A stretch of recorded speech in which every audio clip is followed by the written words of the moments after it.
안녕하십니까. 코스피 지수가 7거래일 만에 급반등하면서 단숨에 1760선을 회복했습니다. 지수가 모처럼 반등하면서 증권업종 지수가 3.5% 급등했고요. 그 밖에 철강, 금속, 금융, 운송, 장비 업종도 2%대의 상승세를 보여줬습니다. 지수 흐름 살펴보고 가야겠죠. 주식 고스들의 알토란 같은 투자 비법을 함께하는 대박클럽. 오늘은 VS에서 정은성 팀장님 나오셨습니다. 안녕하세요. 안녕하세요. 예. 자, 한 주를 시작하는 월요일장이었습니다. 지난주가 굉장히 안 좋았잖아요. 그래서 이번 주 국내 증시는 오를 수 있을까 많은 분들이 기대를 했었는데요. 반등에 성공했습니다. 외국인과 기관의 쌍끌이 매수가 들어왔고요. 미국발 훈풍이 작용했다라고 해석을 해볼 수가 있겠는데요. 시장 흐름 정리하고 가겠습니다. 네, 오늘 오랜만에 기분 좋은 출발을 했다라고 보시면 되는데요. 예. 오늘 오랜만에 화끈한 반등에 성공하면서 결국 이제 투자 심리가 조금씩 호전되는 모습들이 나타나고 있는데요. 지난 주말 미국 시장의 강세 영향으로 금일 국내 증시 역시 급등으로 출발한 이후에 강세폭을 계속해서 확대해 나가면서 1760포인트 안착에 성공을 했습니다. 물론 국내 증시뿐만 아니라 아시아 증시 역시 전반적인 강세를 나타내면서 결국 이제 지난주까지만 하더라도 참 기댈 곳 없는 국내 증시였었는데 이번 주 시작하자마자 기댈 곳 많은 국내 증시로 바뀌면서 투자 심리가 조금씩 호전해가고 있는 그런 모습들이 나타나고 있는 모습인데요. 일단 외국인들이 현 선물의 동반 매수세가 긍정적이라고 보시면 될 겁니다. 물론 선물에 대한 매수세가 좀 강하게 나타났고요. 현물에 대한 매수세는 좀 약화됐지만은 그나마 일단은 현물과 선물을 동반 매수한 것에 대한 어떤 우리가 강점을 좀 둬야겠고요. 그리고 선물 같은 경우에는 대규모 선물 매수세가 유입됐습니다. 7,700계약 이상의 선물의 순매수세가 유입되면서 국내 증시의 상승을 이끌었다라고 좀 보시면 되는데 최근에 외국인들의 어떤 선물 포지션은 상당히 재밌는 것이 불과 2주 전까지만 하더라도 선물에 대해서 순매수세를 11,000계약 이상 유지를 했거든요. 근데 지난주에는 10,000계약 이상 순매도를 했거든요. 근데 오늘 같은 경우에는 다시 7,000계약 이상의 순매수세를 나타내면서 사실은 어디로 튈지 모르는 현상들이 나타나고 있지만은 여전히 이제 순매수 우위를 보이면서 증시는 역시 긍정적으로 해석이 가능하다라는 말씀을 드리고 싶고요. 특징적인 업종을 살펴보면은 사실은 뭐 증시가 좋다 보니까 거의 뭐 전 업종이 상승을 했다라고 좀 보시면 되는데 가장 눈에 띄는 업종이 바로 정권 업종이었는데 정권 업종 같은 경우에는 추가 상승에 대한 기대감들이 좀 연일 높아지면서 결국 이제 강세로 마감했고요. 그리고 또 하나 이제 특징적인 업종이 두 가지 있었습니다. 정부 정책에 대한 어떤 기대감들이 강하게 나타나면서 증권주와 은행주와 건설업종이 강세를 나타낸 하루가 되고 있는데요. 일단은 지난주에는 사실은 국내 증시가 5거래일 연속 하락을 했습니다. 지난주에는 정말 반등이 한번 나와줬으면 하는 어떤 그런 기대감밖에 없었는데 기대감들이 결국 실망감으로 이어졌었는데 결국 이제 지난주의 실망감이 이번 주 시작이 결국 화끈한 반등으로 이어지면서 연일 추가 상승에 대한 기대감들이 좀 높아지고 있는 그런 한 주가 되지 않았냐라고 좀 보고 있습니다. 예, 업종별 얘기를 좀 더 자세히 하겠습니다. 정부의 부동산 정책 기대감 역시 증권업종이 가장 많이 올랐고요. 건설업종 반등, 그 밖에 이제 철강, 금속업종까지 매수가 유입이 됐습니다. 앞으로는 이 업종들이 계속 올라갈 수 있을지 그리고 매수를 해본다면 어떤 종목들로 압축을 해보면 좋을지 말씀을 좀 들어볼게요. 글쎄요, 뭐 오늘 시장에서 가장 눈에 띄는 바로 정책적인 이슈가 바로 이제 부동산 규제 완화가 가장 큰 이슈였다라고 네. 좀 보시면 되는데요.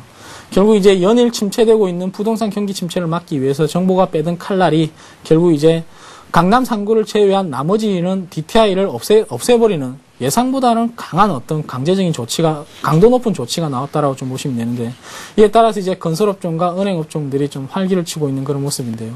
냉정하게 본다 그런다면은 사실은 건설업종 같은 경우에는 물론 뭐 지금이 주가의 바닥권이라는 건 인식은 맞고요. 그리고 건설업종이 주가의 발목을 차지하는 것이 바로 이제 미분양 리스크라고 좀 보시면 될 겁니다. 해외 수지가 연일 이어지고 있는 상황에서 결국 이제 국내 건설 경기 리스크가 결국에 건설업종의 주가의 발목을 잡고 있는 그런 모습이었는데요. 이런 부분들은 뭐 하나의 어떤 호재로 작용될 가능성이 높다는 점을 감안한다 그런다면은 건설업종은 역시 호재가 될 가능성이 높습니다. 다만 이제 중요한 것은 과연 이것이 은행에 대해서도 호재로 작용할 것인가에 대해서 우리가 한번 생각을 해봐야 되는데요. 은행업종 같은 경우에는 결국 이제 건설업종하고 좀 맞물려 있다라고 좀 보시면 될 겁니다. 건설업종의 리스크가 미분양 리스크가 강해지면 강해질수록 결국 이제 은행업종 같은 경우에도 PF 부실 우려가 나타날 수밖에 없는 상황이었는데요. 결국 이제 은행 역시 마찬가지로 올해 시장 대비 계속해서 저평가를 나타냈고요. 시장 대비 소외되는 모습을 나타냈던 게 국내 건설 경기에 대한 어떤 침체에서 벗어나지 못한 우려감들이 좀 많이 나타났다라고 보시면 되는데요.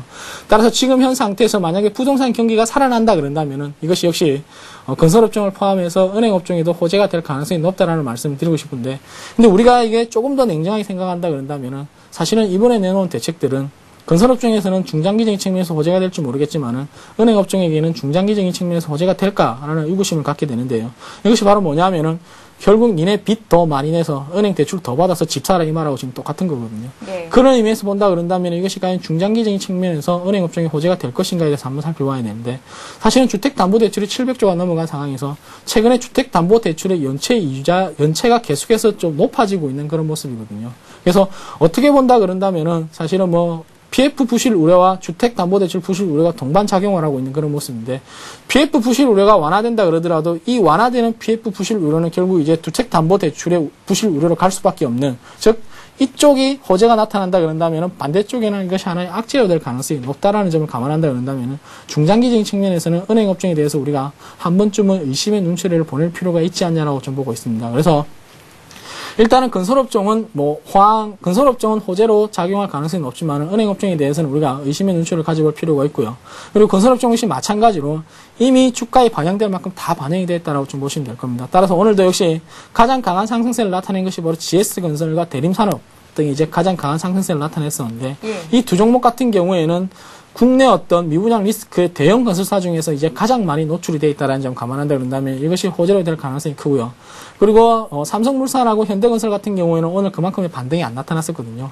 그만큼 국내 부동산 경기에 대해서는 삼성물산과 현대건설은 조금 비켜나 있다라고 좀 보시면 될 겁니다. 그래서 일단은 해외 수주의 강점을 가지고 있는 빅5, 즉 우리가 흔히 이야기하는 어떤 대형 건설사 빅5 같은 경우에는 굳이 이번 대책이 아니다 그러더라도 해외 수주에 대한 강점을 계속해서 가지고 있기 때문에 저점 매수가 여전히 유효한 전략이고 이에 따라서 결국 이제 정부가 도움을 준 꼴밖에 되지 않는데 이것이 이제 은행업종까지 미치기에는 중장기적인 측면에서 우리가 여전히 조금은 의심의 눈초리를 보낼 필요가 있고요.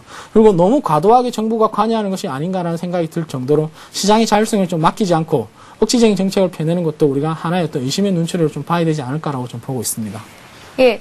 자, 이제는 내일장 지수 흐름 그리고 앞으로의 대응 전략을 구체적으로 짜보겠습니다. 이번 주에는 대외적으로 월말, 월초를 맞아서 굵직한 경제 지표들이 발표가 될 예정입니다. 경기 회복 둔화에 대한 우려감이 가시지 않은 상태에서 오늘장 1.7%의 반등을 긍정적으로만은 해석할 수 없겠다는 게 또 많은 분들의 의견이시거든요. 어떻게 대응해 보면 좋을까요?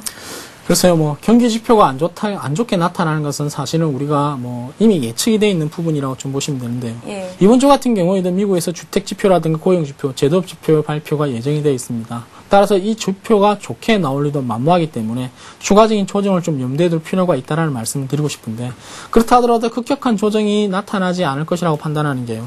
일단은 지난 주말에 벤 버냉키 연준 의장의 어떤 발표에 우리가 기대를 모을 수밖에 없다라고 좀 보시면 되는데 이분이 말씀하시기에는 결국 이제 미국의 어떤 경기가 견조한 상승 흐름을 나타낼 것이라고 장담을 했었고요.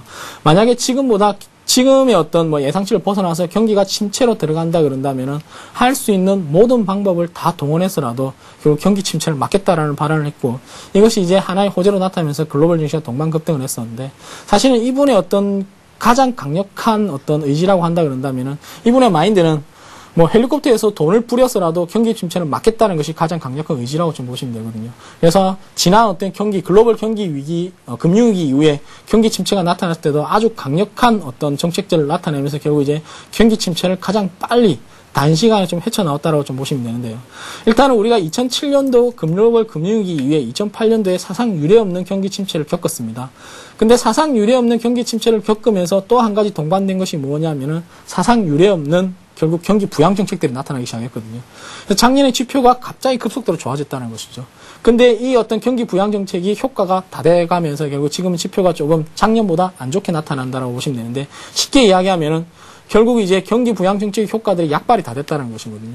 그래서 시장에서는 다른 어떤 처방책을 좀 원하고 있는 억지스러운 정책들이 나타나면서 결국 이제 벤 베네키 연준 의장이 두 손을 들었다라고 좀 보시면 될 겁니다. 그래서 지금 현재 추가적인 어떤 경기 부양 정책을 좀 논하고 있는 그런 상황이고요. 그리고 이제 벤 버냉키 연준 의장 다음으로 나타날 것이 이제 이번 주에 이제 말씀드리고 싶은 것은 주택과 고용 지표, 제조업 지표가 안 좋게 나타났기 때문에 이에 따라서 미국의 오바마 대통령의 어떤 일련의 정책들이 또 나타날 가능성이 크다라는 점을 감안한다 그런다면은 지금은 더블 딥으로 갈 가능성은 전혀 없다라고 좀 보고 있고요. 그리고 최근에 중국 같은 경우에는 13차 경기 부양 정책을 단행을 했었고요. 일본 역시 추가적인 경기 부양 정책을 내세우고 있는 상황이기 때문에 지금은 아무리 지표가 안 좋게 나타난다 그러더라도 이것이 더블 딥으로까지 갈 우려감은 좀 과도하다라고 판단하고 있습니다. 제가 지난주에도 말씀해 드렸듯이 시장은 지표가 안 좋게 나타나는 것은 절대적인 기준치에서 안 좋게 나타나는 것이 아니라 작년도에 비교해서 안 좋게 나타나는 것이지 이게 절대적인 기준치에서 안 좋게 나타난다고 볼 수는 없거든요. 바꿔서 이야기하면 작년도의 지표가 너무 좋았기 때문에 올해 지표가 작년도의 어떤 기대치에 좀 못 미치고 있는 상황이었다고 좀 보시면 될 겁니다. 그래서 지표가 안 좋아진 것이 아니라 작년이 너무 좋아졌다는 점을 감안한다 그런다면 지금은 더블딥에 대한 우려는 과도하다라고 좀 판단되고 있습니다. 따라서 지난주 우리 시장이 5거래일 연속 하락을 하면서 연일 이제 가격 조정을 좀 거쳤다라고 좀 보시면 될 겁니다. 그래서 지금은 오늘 이제 급등을 했기 때문에 가격적인 부담감이 이제 지난주에 급락한 것에 대한 반발 매수가 유입됐기 때문에 어느 정도의 이제 가격적인 메리트는 훼손됐다 그러더라도 여전히 국내 증시를 포함한 글로벌 증시는 하방향보다는 상방향으로 무게 중심이 가 있다는 말씀을 드리고 싶고요. 그리고 지난 주말과 오늘 같은 경우에는 글로벌 주요국 증시들의 반등을 했지만은 글로벌 주요국들의 증시는 여전히 연초 대비 바닥권을 헤매고 있는 그런 상황이라고 좀 보시면 될 겁니다. 지금은 이제 이중 바닥을 만들면서 추가적인 어떤 상승세를 견조하게 유지할 가능성이 크기 때문에 국내 증시 역시 글로벌 증시의 반등에 발맞추어서 추세적인 상승을 계속해서 이어져 나가지 않을까라고 좀 판단하고 있습니다. 예, 자, 내일장 투자 전략까지 짚어봤습니다. 주식고술의 날카로운 투자 전략을 함께하는 대박클럽, 여러분의 참여를 기다리고 있습니다. 샵 5588번으로 문자 보내주실 수 있는데요. 궁금하신 갖고 계신 종목 보내주실 수 있고요. 또 증시와 관련된 여러 가지 궁금증들 남겨주시면 저희가 자세히 상담을 해드리도록 하겠습니다. 여러분들의 많은 참여를 부탁드립니다. 자, 계속해서 고수의 투자 비법을 이어갑니다.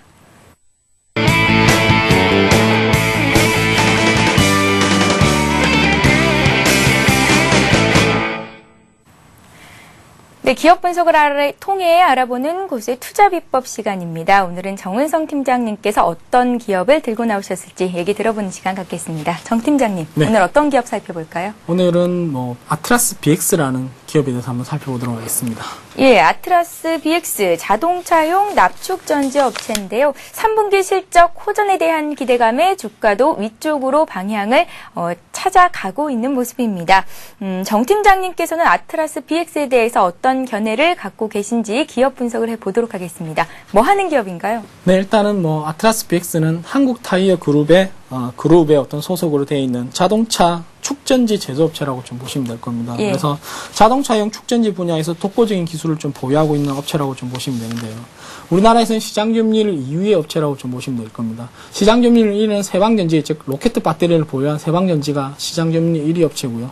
2위 업체가 이제 한국 타이어 그룹 계열사인 그리고 이제 아트라스 BX가 2위 업종을 좀 유지하고 있는 그런 모습이라고 좀 보시면 되는데, 일단은 매출액과 영업이익, 단기순이익을 한번 살펴보면은 매출액 같은 경우에는 2007년도, 2008년도까지 상승세를 이어오다가 2009년도 때는 단기 조금 하락을 했던 그런 모습이고요.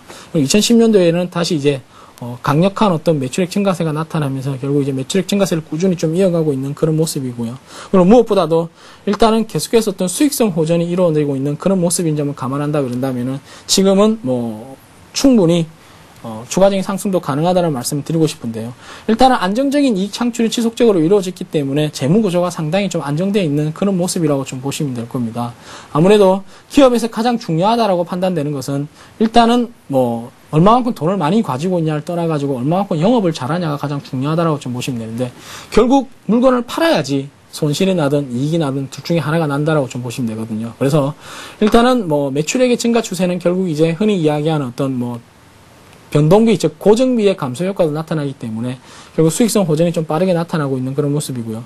그리고 다른 업체들과 비교해서 이제 유동성 같은 경우에도 약 250%, 올해 같은 경우에는 작년을 비교했을 때는 유동성 비율이 약 250% 정도를 보유하고 있을 정도로 안정적인 유동성 비율과 부채 비율은 거의 50% 이하라기 때문에 일단은 재무 구조가 좀 상당히 안정되어 있는 그런 모습이라고 좀 보시면 될 겁니다. 그래서 기업 실적이 연일 좋아지고 있고, 기업 실적이 좋아짐에 따라서 결국 이제 재무 구조가 안정돼 가고 있는 그런 모습이고요. 아무래도 전방 산업인 자동차 산업의 호황이 계속해서 이어질 것을 감안한다 그런다면은 충분히 좋은 기업으로 판명할 수 있지 않냐라고 좀 판단하고 있습니다. 자, 재무 구조에 대해서 좀 더 자세히 살펴보겠습니다. 일단은 안정되고 있다라는 말씀을 주셨는데요. 분기별로 어땠는지, 그리고 2007년부터의 흐름은 어땠는지 좀 자세히 봐주세요.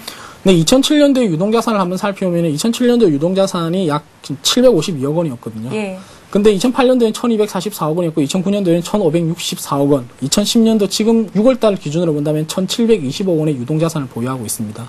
이렇게 유동자산이 매해마다 증가하는 추세는 결국 기업의 이익이 남지 않으면 유동자산은 증가할 수가 없거든요. 현금 보유 비중이 계속해서 증가한다는 것은 돈을 벌기 때문에 증가하는 것이지 다른 쪽으로 증가할 가능성은 좀 없다라고 좀 보시면 될 겁니다. 물론 기업이 우리가 흔히 이야기하는 현금 보유량이 늘어나는 것은 우리가 크게 세 가지로 볼 수 있는데 영업활동으로 인한 현금이 증가할 수가 있고 재무활동으로 인해서 현금이 증가할 수 있고 투자활동으로 인해서 현금이 증가할 수 있거든요. 근데 이 업체 같은 경우에는 꾸준한 매출액 증가 속도라든가 아니면 순이익의 증가 추세를 가지고 있기 때문에 결국 이제 투자활동이라든가 재무활동으로 인한 영업이익의 증가 속도보다는 결국 이제 흔히 이야기하는 영업활동으로 인한 어떤 뭐 현금의 증가 속도가 더 빠르게 나타나는 업체라는 점을 감안한다 그런다면은 분명히 지금 현 상태에서 아주 완벽한 뭐 100% 완벽한 기업은 있을 수 없지만은 100%에 가까운 그런 실적을 좀 나타내고 있다라고 좀 보시면 될 겁니다. 그래서 이렇게 안정적으로 이익이 많이 쌓이다 보면은 기업이 보유하고 있는 현금 자체도 많아지게 되고요. 현금을 많이 보유하고 있는 기업들은 결국 위기가 찾아온다 그러더라도 결국 이 위기에서 발빠르게 벗어날 수 있다라고 좀 보시면 되는데 우리가 과거의 일을 생각해 보면은 2007년도 금융위기 이후에 2008년도 급속한 경기 침체가 나타났었거든요.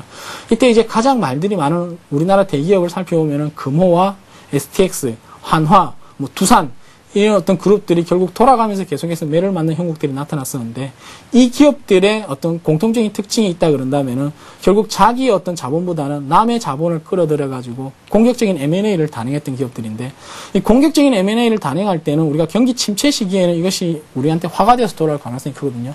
돈을 빌리다 보니까 결국 이제 이자를 갚아줘야 되는데 제대로 된 경기 침체 시기에 제대로 된 영업 활동을 하지 못하면 돈을 벌 수가 없고요. 따라서 나가는 돈은 그렇게 지출되는 돈의 수량은 정해져 있는데 돈은 들어오지 않기 때문에 결국 하나의 우려감으로 나타날 가능성이 큰데 반대로 가장 두각을 나타냈던 그룹을 살펴보면 바로 롯데그룹이었습니다. 롯데그룹 같은 경우는 전통적으로 좀 현금을 많이 보유하고 있는 그룹이었거든요. 그래서 2008년도 이후에 아무도 손 못댔던 M&A 시장에서 공격적인 M&A를 단행하면서 등치를 키워냈던 기업이라고 보시면 될 겁니다. 그래서 아트라스 BX 역시 물론 규모의 면에서는 롯데를 따라갈 수 있을 정도는 아니지만은 그렇다 하더라도 많은 현금을 보유하고 있다는 것 자체가 향후 공격적인 투자를 단행할 수도 있고요. 그리고 또 한 번 위기가 온다 그러더라도 다른 기업들에 대비해 가지고 위기 탈출의 능력이 빠르게 나타나지 않을까라고 좀 판단하고 있습니다.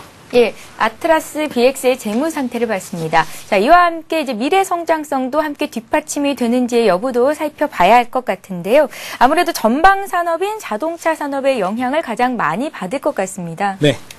아무래도 자동차용 배터리를 주력으로 생산하는 업체이기 때문에 자동차가 얼마나 많이 팔리냐에 따라서 결국 이제 배터리의 매출액도 증가할 수밖에 없는 그런 구조가 나타난다라고 좀 보시면 되는데요. 예. 일단은 글로벌 금융위기가 우리에게는 참 정말 하나의 기회로 만들어줬다라고 좀 보시면 되는데 가장 기회가 이제 두각이 많이 나타났던 업종들이 보면 IT 업종과 자동차 업종이라고 보시면 될 겁니다.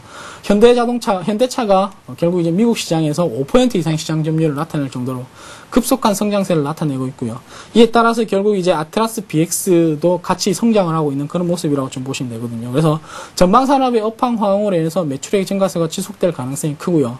그리고 또 하나 아무래도 결국 이제 현대차의 판매 비중이 높아지다 보니까 현대차가 공격적인 투자를 단행할 수밖에 없고 현대차가 공격적인 투자를 단행한다 그런다는 것은 생산량 확대로 이어질 가능성이 크거든요. 그리고 생산량 확대가 이어진다 그런다면 역시 이제 배터리의 어떤 소모량도 늘 수밖에 없는 산업이기 때문에 올해 좋았다 그런다지만은 내년이 더 좋을 수 있는 업종 중에 하나가 이제 결국 이제 자동차 부품 또는 뭐 자동차 업종이라고 좀 보시면 될 겁니다. 그래서 지금 현재로 본다 그런다면은 여전히 실적에 대한 기대감들이 좀 많이 부각이 되고 있는 그런 모습이고요. 그리고 수급적인 상황을 한번 살펴본다 그러더라도 최근의 수급적인 상황을 살펴보면은 기관과 외국인 투자자들의 동반 매수세가 좀 격하게 일어나고 있는 그런 모습입니다. 그런 모습들을 감안한다 그런다면 앞으로 추세적인 상승을 논할 수 있는 가능성이 크고요. 그리고 우리가 무엇보다도 기관의 매수세에 좀 주목을 해봐야 되는데 기관 같은 경우에는 뭐 사실은 작년 이후에 많이 좀 시장에서 실망으로 다가왔다고 좀 보시면 되거든요. 그래서 일단은 기관들도 자기네들 투자처에서 살아남기 위해서는 자기네들이 매수했던 종목들 중심으로 매수할 가능성이 크다라는 점을 감안한다 그런다면은 최근 연일 매수세를 유입하고 있는 아트라스 BX에 대해서 계속해서 매수세를 이어질 가능성이 크다라는 점을 말씀해 드리고요.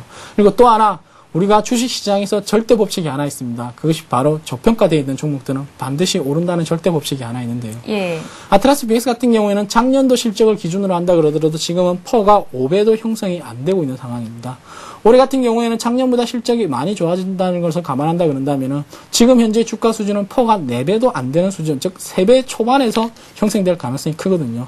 언제든지 저평가 메리트가 부각이 된다 그런다면 지수는 주가는 즉 아트라스 BX의 주가는 추세적으로 상승할 가능성이 크다라는 점을 감안한다 그런다면은 지금은 연초 대비 많이 상승했다 그러더라도 여전히 상승의 무게 중심이 가 있는 그런 모습이라고 보시면 될 것 같습니다. 예, 주가가 저평가되어 있는 상태다라는 말씀 주셨습니다.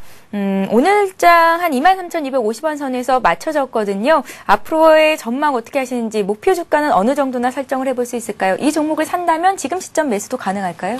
네, 일단 지금 시점도 충분히 매수가 가능하다는 말씀을 드리고 싶은데, 예. 일단은 올해 2월달을 저점으로 13,200원을 저점으로 주가가 24,000원, 25,000원까지 상승하면서 단기간 사실은 2배 이상 상승한 건 사실입니다.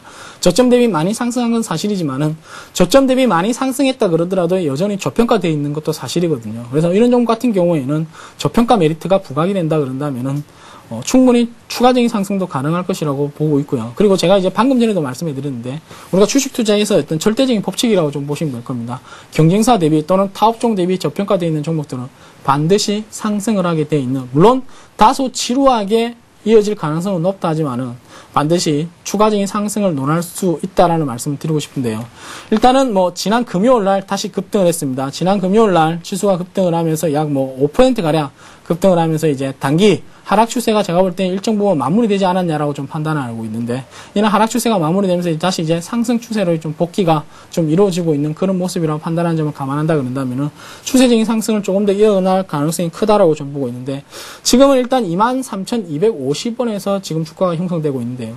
일단은 제가 볼 때는 목표 주가는 조금 우리가 좀 짧게 잡아야 되는 게 25,000원, 즉 전고점을 넘어서기에는 아무래도 기술적인 부담감들이 가중이 되거든요. 그래서 일단 목표 주가는 좀 짧게 25,000원으로 좀 설정을 해드리고 싶은데, 근데 중요한 것은 25,000원을 상향 돌파한다 그런다면은 주가는 한 단계 레벨업 될 가능성이 높다라고 좀 보시면 될 겁니다. 그래서 25,000원을 만약에 상향 돌파한다 그런다면은 조금 우직하게 가지고 있다 그러더라도 3만원대까지도 주가를 충분히 좀 볼 수 있지 않을까. 그리고 3만원대까지 주가가 상승한다 그러더라도 고평가라는 말이 안 나올 종목이거든요. 그래서 25,000원만 기술적인 저항선만 넘어선다 그런다면은 충분히 3만원대까지 상승을 할 수 있기 때문에 아무래도 의도한 것과는 다르게 제법 큰 수익이 나오지 않을까라고 좀 보고 있고요. 그리고 손절가는 22,000원으로 설정해 드리도록 하겠습니다.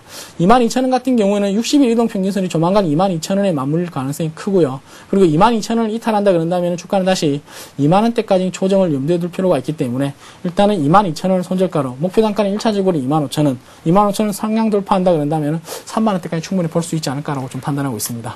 예, 자, 고세 투자 비법. 기업을 알면 투자가 보입니다. 오늘은 자동차용 납축전지 업체죠. 아트라스 BX에 대해서 정은성 팀장님과 함께 기업 분석해 봤습니다. 이어서 고세 대박 포트폴리오를 함께합니다.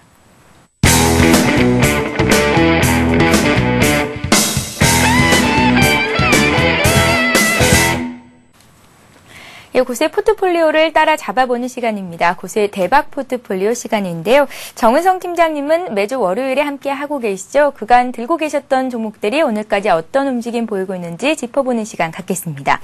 자, LG전자부터 보겠습니다. 주가가 지난주 내내 탄력을 받지 못했었는데요. 오늘은 한 2% 정도 반등을 하면서 위쪽으로 방향을 바꿨습니다. 중장기적으로 본다는 말씀을 해주셨고요. 10만 원선 부근에서는 매수 가능하겠다 하셨는데 지금 현재 10만 원선 밑으로 내려와 있거든요. 가격 메리트가 더 높아진 것으로 볼 수가 있을까요? 네, 일단 주가가 최근 좀 연일 급락을 했습니다. 예. 지난주에 3분기 실적에 대한 우려감들이 부각이 되면서 주가가 급락을 했었는데, 결국 이런 종목들 같은 경우에는 사실은 주가가 급락한다 그런다면은 정말 감사한 마음으로 다시 매수의 기회로 가지고 갈 수 있다라고 좀 보시면 되는데, 근데 최근에 LG전자의 주가 흐름을 보면은 좀 지지부진한 움직임들이 좀 많이 연출이 되고 있거든요. 그런 점을 감안한다 그런다면은 LG전자를 만약에 매수하실 분들이 계시다 그런다면은 절대 단기적으로 보시는 것이 아니라 중장기적인 측면에서 마실러라는 말씀을 드리고 싶은데, 일단은 제가 앞서 말씀해 드렸듯이 주가는 3분기 실적 우려감들이 부각이 되면서 지난주에 좀 급락을 하고 있는 모습들이 나타나는데, 결국 10만 7,000원, 8,000원대에서 유지하던 주가가 지난주 95,000원대까지 하락한 이후에 이제 반등이 나타나고 있는 그런 모습인데 실적에 대한 부담감들이 좀 작용을 한다고 좀 보시면 될 겁니다. 근데 중요한 것은 실적은 3분기 실적이 바닥권이라는 점을 감안한다 그런다면 지금은 충분히 가격적인 메리트가 있다고 말씀드리고 싶은데 주가는 언제나 실적에 선행한다고 좀 보시면 될 겁니다. 만약에 실적이 안 좋다는 우려감들이 나타난다 그런다면 주가는 질에 먼저 겁을 먹고 좀 하락을 하는 경우가 나타나는데요.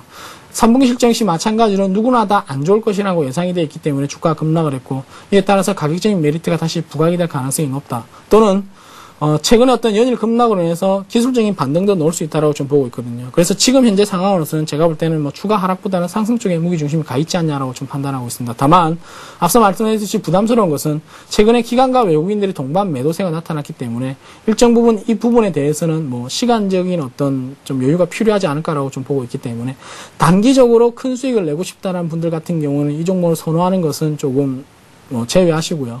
중장기적인 측면에서 좀 편하게 수익을 내고 싶다라는 생각을 가지고 계신 분들이 계시다 그러면은 이 종목에 대한 접근은 여전히 유효하다는 말씀을 드리고 싶습니다.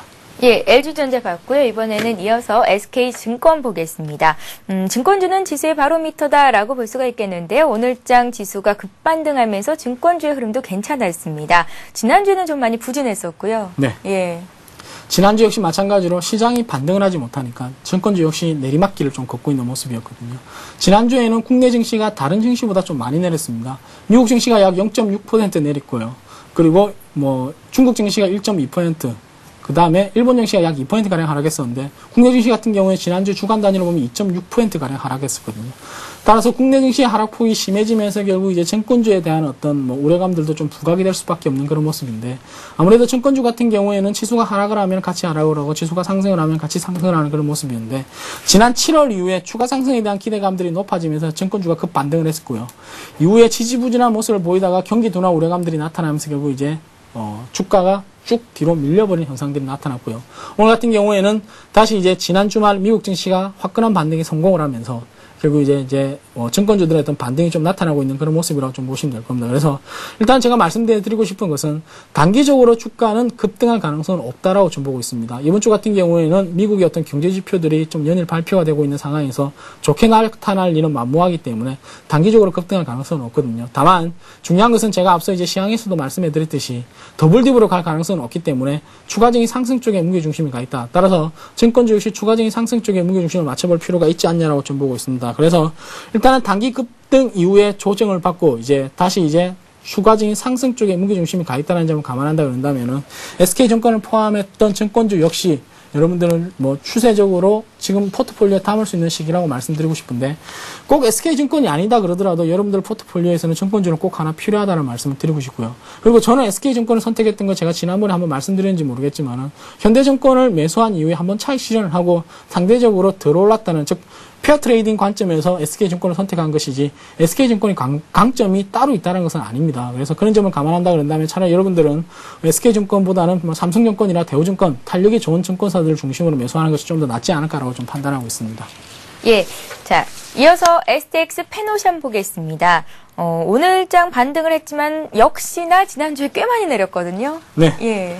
저도 지난주에 제 포트폴리오를 보면서 참 어이가 없어 하는 경우가 많았었는데 지난주 화요일까지만 하더라도 포트폴리오가 다 플러스권이 있었는데 예. 결국 이제 이틀 만에 다시 목요일 날 포트폴리오를 볼 때 다 마이너스권이 있었거든요. 그런 의미에서 본다 그런다면은 뭐 포트폴리오 선택이 잘못된지는 모르겠지만 일단은 최근에 역시 또 하나의 문제점이라 그런다면은 이제 해운주들의 하락세가 좀 많이 나타났습니다. 참 이상한 게요. 해운주 같은 경우에는 결국 이제 2분기에 흑자 전환에 성공했었는데 3분기에 다시 적자로 전환될 것이라는 어떤 우려감들이 나타나면서 결국 이제 주가 하락폭이 크게 나타났다라고 보시면 되는데요. 해운주 역시 경기 민감주입니다. 결국 이제 경기가 좋아지냐 나빠지냐에 따라서 물동량이 늘어나냐 줄어드냐라고 또 보시면 되는데요. 연초 이후에 물동량 즉 경기 회복에 대한 기대감들이 많이 나타나면서 물동량 증가가 나타났었고요. 이에 따라서 STX 페노션이 예상보다 빠른 1분기에 흑자 전환을 성공했고 2분기에도 역시 흑자를 유지했지만은 최근에 경기 둔화 우려감들이 나타나면서 결국 이제 STX 페노션 주가가 단기적으로 크게 밀리는 그런 현상들이 나타났었거든요. 사실은 STX 페노션의 어떤 그 주가 영향이 가장 영향을 많이 미치는 것이 바로 BDI 지수라고 좀 보시면 될 겁니다. 근데 BDI 지수는 예상보다 견조했거든요. 예. 예상보다 견조했었고 또 하나 우리가 봐야 될 게 CCFI라는 지수가 있는데 이것이 바로 컨테이너선 화물 지수라고 보시면 될 겁니다. 그래서 BDI 지수를 포함했던 컨테이너선 화물 지수였이 견조한 움직임에도 불구하고 결국 이제 해운주의 약세가 좀 많이 나타났는데 결국 이제 수급적인 우려감이라고 좀 보시면 될 겁니다. 기관 투자자들이 단기적으로 좀 물량을 많이 털어내면서 지수가 좀 급락을 했던 그런 모습들이 나타나고 있는데요. 제가 말씀드렸듯이 더블집에 대한 우려는 과도하다라는 점을 판단한다 그러고요. 그리고 경기는 추세적으로 상승할 가능성이 크다라는 점을 감안한다 그런다면 물동량 역시 계속해서 올라갈 가능성이 높고요. 그리고 최근에 BDI 지수가 견조한 상승세를 유지한 것만으로 본다 그러더라도 최근에 어떤 STX 페노션의 주가의 하락은 좀 과도했다라는 점을 판단한다 그런다면은 지금은 주가의 하락을 이용해서 충분히 매수의 기회로 좀 담을 수 있지 않을까라고 좀 보고 있습니다. 예, 자 마지막 종목입니다. 심팩 보겠습니다. 비교적 양호한 흐름을 보이고 있고요. 매수하신 가격 대비해서 한 6% 이상의 수익을 거두고 있는 종목입니다. 보유하신 지는 한 14거래일 정도가 됐고요. 목표가와 손절가는 변함이 없으신지요? 네, 목표가 손절가도 변함이 없고요. 예. 그다음에 이제 포트폴리오를 보면서 얘 하나 보고 위안을 좀 삼고 있다라고 좀 보시면 되는데 예. 결국 이제 저에게 하나의 기회가 왔던 게 2분기 실적 발표 이후에 주가가 급락세를 나타냈었는데 이 급락세를 이용해서 제가 매수에 좀 성공하는 그런 모습들이 나타나고 있는데요. 일단 여러분들도 한 가지 확인해야 될 것이 결국 이제 2분기 실적이 급락을 했다. 그러면 왜 급락을 했던 이유들을 한번 살펴봐야 되거든요. 우리가 이유 중에서 사실은 매출액과 영업이익이 좋아졌으면서도 불구하고 순이익이 안 좋아지는 경우가 있습니다. 근데 이걸 우려감으로 만들면서 주가가 급락하는 경우가 많거든요. 근데 매출액과 영업이익이 좋아지면 순이익이 단기적으로 안 좋아진다 그러더라도 크게 문제될 가능성은 없고요. 매출액과 영업이익이 안 좋아졌으면서도 불구하고 단기적으로 순이익이 좋아졌다 그런다면 우리가 의심의 눈초리를 가볼 필요가 있습니다. 그래서 영업이익 같은 경우에는 영업이익까지만 딱 하면은 실질적으로 기업이 주력 제품을 생산하면서 만들어낸 이익을 영업이익이라고 보시면 될 겁니다. 그래서 주된 영업활동을 통해서 결국 창출해내는 이익을 영업이익이라고 보시면 되고요. 순이익 같은 경우는 이외에 영업의 비용과 수익을 가감하고 여기서 특별이익과 특별손실 등을 가감해서 최종적으로 나타내는 수익이 순이익이라고 보시면 되거든요. 그래서 이건 정말 영업하고는 전혀 상관없이 뭐 땅을 팔아서 이익을 봤다든가 아니면은 반도체를 만들어내는 회사가 주식 투자를 잘해서 이익을 봤다든가 이런 게 모든 것이 다 포함이 된다라고 좀 보시면 될 겁니다. 상식적으로 반도체를 만들어내는 회사가 땅을 팔아서 이익을 본 것은 추세적으로 이익을 내기는 좀 힘들거든요. 근데 지난 어떤 심팩 같은 경우에는 2분기에 매출액과 영업이익이 상승했음에도 불구하고 법인세 비용을 추가적으로 납부함에 대해서 결국 이제 단기순 손실이 단기간에 좀 급락을 하면서 이것이 이제 하나의 우려감으로 작용하면서 저에게는 하나의 기회로 좀 주었다라고 좀 보시면 될 겁니다. 그래서 일단은 2분기 실적 발표 이후에 3분기 실적에 대한 기대감들이 좀 연일 좀 강해지고 있는 그런 모습이고요. 그리고 법인세 비용의 추가 납부는 단기적인 비용이지 이후에 추가적으로 발생할 비용이 아니라는 점을 감안한다 그런다면은 2분기 실적 발표에서 나타났던 단기순이익의 급감은 결국 이제 추세적인 어떤 급감으로 이어질 가능성은 없고 앞으로는 순이익이 이어질 쪽으로 좀 무게중심이 가 있다 그런다면은 지금은 매수의 기회로 삼으실 가능성이 높고요.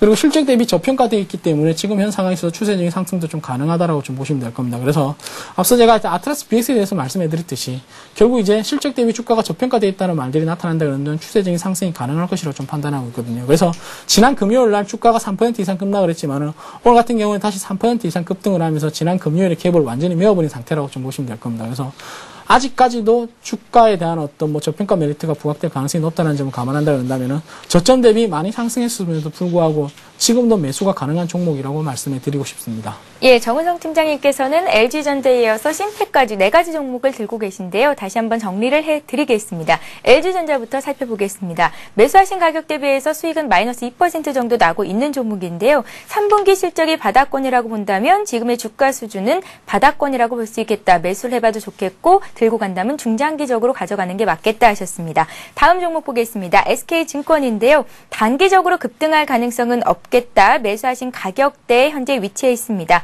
목표가는 2,500원 제시를 하셨죠. 다음 종목 보겠습니다. STX 페노션인데요. 더블딥 우려감 부각 속에 최근에 주가가 급락한 국면입니다. 하지만 7월 중순 이후에 BDI 지수가 견조한 상승세를 보이고 있습니다. 현재 주가 수준에서 움직이고 있는 종목입니다. 수익은 0.9% 정도 마이너스 수익권에 계시네요.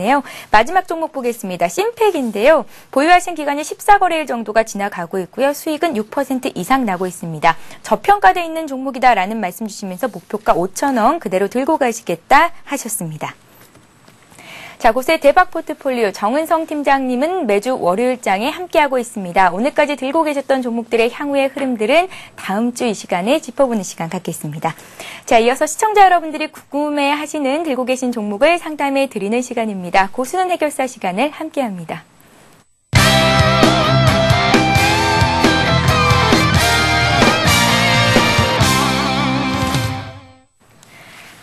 예, 문자 샵 5588번으로 여러분들의 종목 상담 신청을 받고 있습니다. 전화 연결을 원하시는 분들은요, 문자에 남겨주시면 되고요. 먼저 전화 연결부터 받아보겠습니다. 안녕하세요. 안녕하십니까. 예, 안녕하세요. 반갑습니다. 네, 반갑습니다. 예, 시청자님 저희가 오늘 어떤 종목 상담해 드릴까요? 예, 저는 파워로직스. 파워로직스를 들고 계세요.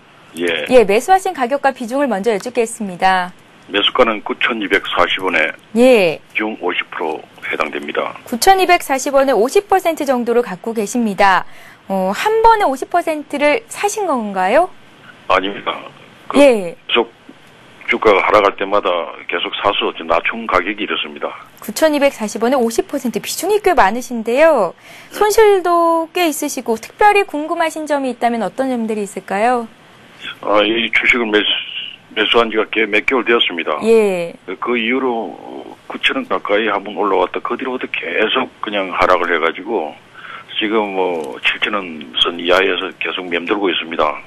그래서 이게 파워로직스가 2차 전지로서는 상당히 유망한 종목으로 알고 매수를 했는데요. 예. 앞으로 이 파워로직스 제가 매수한 가격까지 오려면 어느 정도 기다려야 되는지 궁금하고 앞으로 이 향후 전망에 대해서 좀 자세한 설명을 부탁드리겠습니다. 예, 시청자님 목소리도 좋으시고요. 말씀도 조목조목 잘 해주셔서 저희가 더 자세한 상담을 해드릴 수 있을 것 같습니다. 일단은요, 9,000원 초반선에서 팔 기회가 한 번 있었는데 놓쳤다는 말씀을 주셨고요. 예, 매수하신 평균 단가까지 다시 한번 올라갈 수 있을지 저희가 상담을 해드릴게요. 잘 한번 들어보세요. 네, 감사합니다. 네, 전화 주셔서 고맙습니다. 예, 정 팀장님. 네. 파워로직스 2차 전지주인데 아트라스 BX와는 어떤 연관성이 있을까요? 같이 2차 전지로서 오를 수 있을까요? 글쎄요, 아트라스 BX 같은 경우에는 2차 전지로서의 어떤 성장성이 기대되고 있는 그런 모습인데요. 원래 이제 주력 사업이라고 한다 그런다면은, 아트라스 BX 같은 경우는 축전지지. 사실은 이 축전지가 사실은 1차 전지, 2차 전지로 나눠지는데, 사실 지금 현재는 이것이 단번이냐 또는 두 번으로 연결되냐에 따라서 1차 전지, 2차 전지를 구분할 수 있는데요. 이 파워로직스 같은 경우에는 아트라스 BX하고는 사업하는 영역이 조금은 주력 사업 부분이 조금 다르다라고 좀 보시면 될 겁니다. 예. 아트라스 BX 같은 경우에는 축전지가 주력 사업일지는 모르겠지만은 일단은 파워로직스 같은 경우에는 2차 전지용 보호회로가 결국 이제 보호회로가 PCM이라 불리우는 보호회로가 주력 매출업체라고 좀 매출을 내거든요. 주력 매출 상품이라고 보시면 되는데 사실 실적이 좀 많이 안 좋습니다. 이것이 이제 결정적인 차이라고 좀 보시면 되는데요. 아트라스 BX 같은 경우에는 작년 이후에 이제 실적이 계속해서 좋아지는 업체인 반면에 파워로직스 같은 경우에는 기대감은 상당히 많았었는데 사실 실적은 그 기대감에 못 미치는 업체라고 좀 보시면 되고요. 그리고 우리가 2차 전지라고 표현한다 그런다면 이제 가장 대표적인 게 LG 화학이라든가 SK 어떤 에너지가 이제 가장 대표적이라고 좀 보시면 되는데 아무래도 대기업하고 중소기업하고 비교를 한다 그런다면은 역시 이제 흔히 이야기하는 어떤 기술력에서도 한계를 보일 수밖에 없고 투자 금액에서도 한계를 볼 수밖에 없기 때문에 대기업을 따라가기 좀 힘들지 않냐라고 좀 보고 있습니다. 이것이 이제 현실로 나타나고 있는 그런 모습인데요. 일단은 적자 경영이 계속해서 지속적으로 나타나고 있기 때문에 주가는 추가적인 지속적으로 하락을 하고 있는 것이 하나의 우려감이라고 좀 보시면 되는데요. 일단은 전방산업은 상당히 좋다라고 좀 보시면 될 겁니다. 휴대폰이라든가 아니면은 노트북의 성장과 함께 리튬 배터리 보호회로가 매출이 지속적으로 증가 추세를 기대해 볼 수 있는 그런 모습이고요. 그리고 이제 3분기 이후에 2차 전지가 어떤 성수기 진입으로 매출액 및 수익성 향상이 기대가 되고 있는 그런 모습입니다. 다만 이제 부담이 되는 것은 이제 주가가 이제 흔히 이야기하는 기대감만으로 주가가 상승했다 그런다면 이걸 현실로 만들어줘야 되는데 기대감만으로 주가가 상승했다가 역시 기대뿐이었어라는 말들이 나타나면서 주가가 좀 안 좋은 모습을 보였거든요. 그래서 의미 있는 상승이 나타나려고 그런다면은 결국 이제 매출액에서라든가 아니면 수익에서도 의미 있는 상승이 나타나야 되는데 다만 이제 지금 현 상황에서는 나쁘지 않은 것이 7월 단기 고점 이후에 7월 9,000원대 단기 고점 이후에 주가가 지속적으로 하락을 했었는데 지난 금요일과 오늘 반등이 나타나면서 단기 하락 추세는 제가 볼 때 일정 부분 좀 전환하지 않았냐라고 보고 있기 때문에 지금은 기술적 반등을 좀 기대해 볼 수 있는 그런 상황이라고 좀 보시면 될 겁니다. 그래서 일단 지금 하셨던 말씀이 9,240원이 매수 단가라고 말씀드렸는데 여기까지 가기는 상당히 시간이 오래 걸린다라는 말씀을 드리고 싶습니다. 일단 1차적인 저항선이 제가 볼 때는 뭐 8,000원대에서 형성될 가능성이 좀 크고요. 그리고 2차적인 저항선으로 간다 그러더라도 주가는 9,000원을 넘어서기에는 단기적으로 힘든 모습이라는 점을 감안한다 그런다면은 지금은 9,240원까지 가기에는 좀 기대감이 너무 높지 않냐라고 보시면 되는데 이런 종목 같은 경우에는 우리가 이익을 낸다라기보다는 손실을 최소화할 수밖에 없는 그런 방향으로 가야 되지 않냐라고 좀 보고 있습니다. 그래서 혹시 제가 이런 말씀 드리는 건 뭐 주제 넘은 이야기인지는 모르겠지만 다음부터는 혹시 종목 선택을 하게 된다 그런다면 실적이 뒷받침되는 종목들로 좀 매수하시라는 말씀 드리고 싶습니다. 그래서 비중이 50%라고 말씀하셨는데 50%라 그런다면은 중소형주 종목에서는 상당히 비중이 높고요. 그리고 이 종목이 흔들릴 때마다 결국 투자 심리가 계속해서 악화될 수밖에 없습니다. 그래서 지금 현재는 1차 목표가 8,000원을 설정하시고요. 8,000원에 도달한다 그런다면 비중을 계속해서 줄여 나가시면서 결국 이제 좀 손실을 최소화하는 방향으로 가야 되지 않을까라고 좀 보고 있습니다. 예, 정은성 팀장님을 비롯한 여러 전문가들의 의견 잘 참고하시고 손실을 최소화할 수 있는 방법 강구해 보시기 바랍니다. 자, 다음 종목 보겠습니다. 샵 5588번으로 여러분들의 종목 상담 신청을 받고 있습니다. 활발한 참여를 부탁드리겠고요. 먼저 들어온 종목들부터 상담을 해드립니다. 한솔케미칼 들어와 있습니다. 5354님께서 보내셨고요. 12,700원에 20% 정도 갖고 계십니다. 목표가와 하반기 전망이 궁금합니다라고 남겨주셨는데요. 일단 손실폭이 그다지 크지는 않으시고요. 네. 예. 오늘 반등이 나타남으로 인해가지고 손실폭은 좀 크게 하는 모습이 나타났었는데 재밌는 것은 오늘 주가의 변동폭이 상당히 컸습니다. 예. 오늘 주가가 13,500원이 고점으로 형성된 이후에 종가가 12,500원으로 좀 형성이 됐었는데요. 이 한솔케미칼이 주력적으로 영위하는 사업이 바로 LCD라든가 아니면은 뭐 반도체 업종의 어떤 과산화수소의 매출액을 나타내는 업종이라고 좀 보시면 될 겁니다. 그래서 LCD 산업이라든가 반도체 업황하고 이제 연관이 좀 되는 업체라고 좀 보시면 되는데 LCD라든가 반도체 업황 같은 경우에는 재밌는 것이 2분기까지만 하더라도 사상 최대 실적을 달성했으면서도 불구하고 3분기에는 2분기가 정점으로 3분기에는 실적 둔화세가 나타날 것이라는 우려감들이 나타나면서 결국 이제 주가가 좀 조정을 받는 모습이었는데 이 종목 역시 마찬가지로 5월달에 고점을 형성한 이후에 좀 기간과 가격 조정을 일정 부분 좀 거치고 있다라는 말씀을 드립니다. 그래서 제가 볼 때는 역시 IT 산업의 업황 호조, 그러니까 경기가 둔화된다 그런다면은 주가는 뭐 IT 업종들이 가장 민감하게 반응하고요. 또는 경기가 추세적으로 좋아진다 그런다 하더라도 IT 업종의 주가는 가장 민감하게 반응을 한다라고 좀 보시면 될 겁니다. 그래서 충분히 추가 상승에 대한 기대감들이 좀 연일 나타내고 있기 때문에 매출액이라든가 아니면은 영업이익의 어떤 뭐 지속적인 증가 추세를 기대하고 있고요.